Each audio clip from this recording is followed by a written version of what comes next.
You're going to learn about scientific notation. We're going to focus on large numbers. So you're going to learn how to convert numbers from standard notation to scientific notation. And you might be wondering, well, what is scientific notation?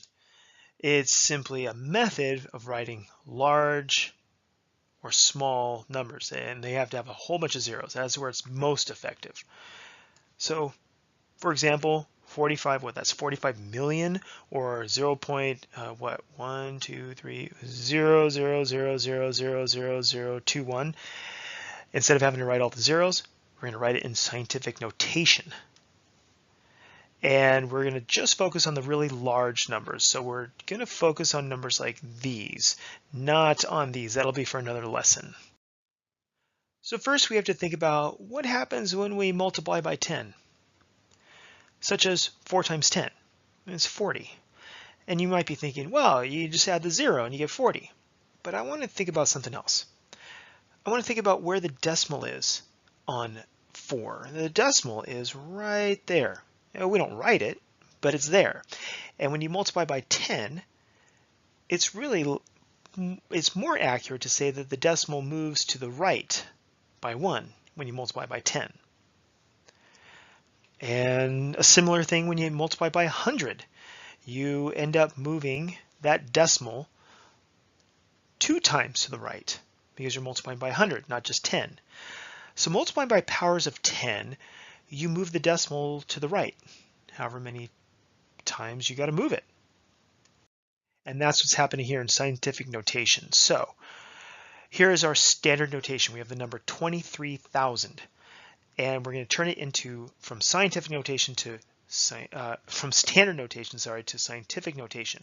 And we start with making a number between 1 and 10 using a decimal.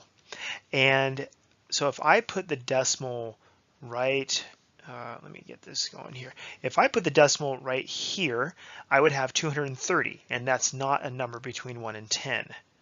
If I were to put the decimal right here, that's 223,000. Again, not a number between 1 and 10. The only place I could do it is put the decimal right there. So I have 2.3. That's where it all begins. Then I have to count the spaces to the right end. So if I put the decimal right here, I have to count how many times it had to go to the right. 1, 2, 3, 4 times. See, 1, 2, 3, 4 times to the right. And that is my exponent. So I have 2.3 times 10 to the 4th.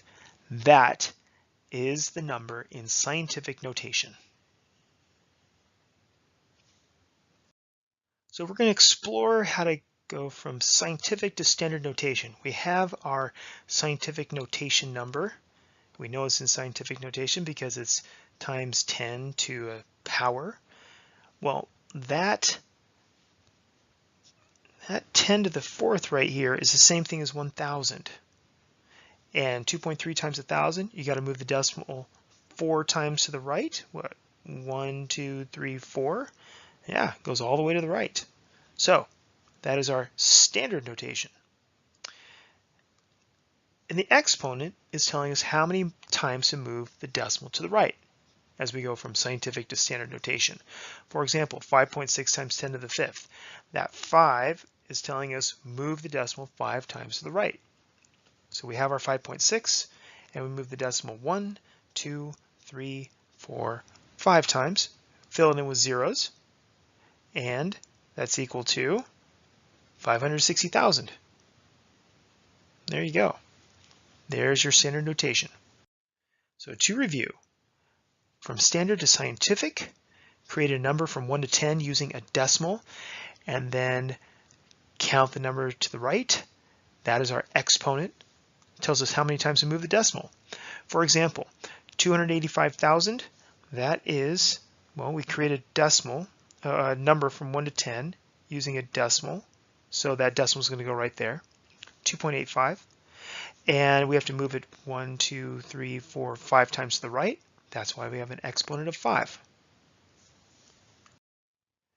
And from scientific to standard, the exponent tells us how many times to move the decimal. Doesn't tell us how many zeros it is, how many times we move the decimal.